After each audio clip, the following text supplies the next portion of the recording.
Robot बनाया है जो कि सोल्जर्स की तरह ही वर्क करेगा। इसमें कुछ सेंसर ऐसे भी लगे हुए हैं जो ऑटोमेटिक फायर भी कर सकते हैं। In an endeavor to ensure the safety and security of the country's soldiers, students from the Institute of Technology and Management, ITM GIDA, have designed a unique AI human robot that can fire bullets from a distance of 2 km. The students say that this robot will aid the soldiers on the border in helping them counter the enemy and terror forces.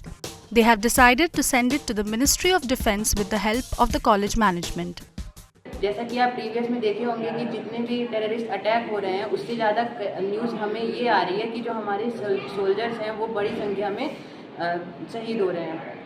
तो उसको ध्यान में रखते हुए हमने एक robot बनाया है जो कि सोल्जर्स की तरह ही वर्क करेगा और हम उस रोबोट को सोल्जर्स की जगह पे बॉर्डर पे खड़ा कर सकते हैं, जिससे दुश्मनों को ये लगेगा कि वो सोल्जर खड़ा है और वो रोबोट सोल्जर की तरह ही वर्क करेगा, वैसे ही फायरिंग करेगा, वैसे ही डिटेक्शन करेगा, जिससे हम कई सारे सोल्जर्स की जानें बचा सकते हैं उसमें। और सबसे बड़ी खासियत ये है रोबोट की कि उसको हम लोग ऑटो और मैनुअली दोनों मोड पे कंट्रोल कर सकते हैं। एक ऑटो में वो खुद से डिटेक्ट करके ही फायरिंग करेगा और मैनुअली में वो सोल्जर्स के थ्रू भी डिटेक्ट करके हम उसको फायरिंग करा सकते हैं।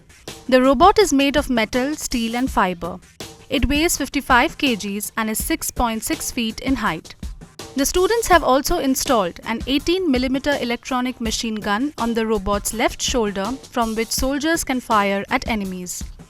रोबोट की खासियत ये है कि इसका जो बॉडी वेट है वो 55 किलोग्राम है और इस बॉडी को डिज़ाइन करने में हम लोगों ने मेटल, स्टील और फाइबर का यूज़ किया है। इस रोबोट की हाइट 6.6 इंचेस है और इसके लेफ्ट साइड पे हम लोगों ने 18 mm की एक इलेक्ट्रॉनिक मशीन गन लोड की है जो कि 2 मोड्स पे काम करता है, ऑटो और मैनुअल मोड पे। और इसमें हम लोगों ने सेंसर का यूज़ किया है जो 2 किलोमीटर की रेंज तक डिटेक्ट कर सकता है, जिसको जो सोल्जर्स हैं वो कंट्रोल रूम में रह करके भी कंट्रोल कर सकते हैं। This robot can be deployed in bunkers built on the border. The sensor installed in the robot will alert the control room about the arrival of the enemy and they can be shot at once.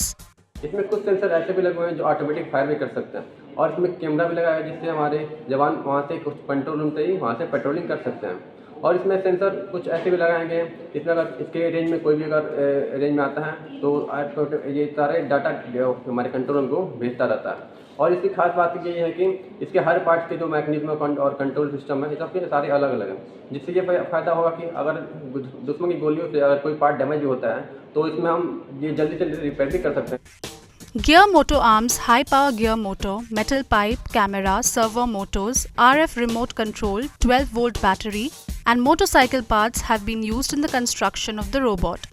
Building the robot cost around rupees 1,80,000 and it took students 6 months to complete the project.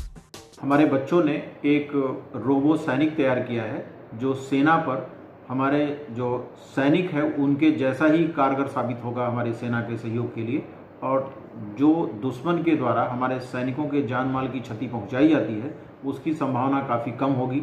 इसके पास बहुत तरीके के हथियार से lace है ये robo सैनिक और दुश्मन के सामने आते ही रेंज में उनके ऊपर फायर करके उनको ख़त्म कर सकता है, जो हमारी सेना के लिए बहुत सहयोगी साबित होने वाला है। ऐसा बच्चों का प्रयास किया गया है।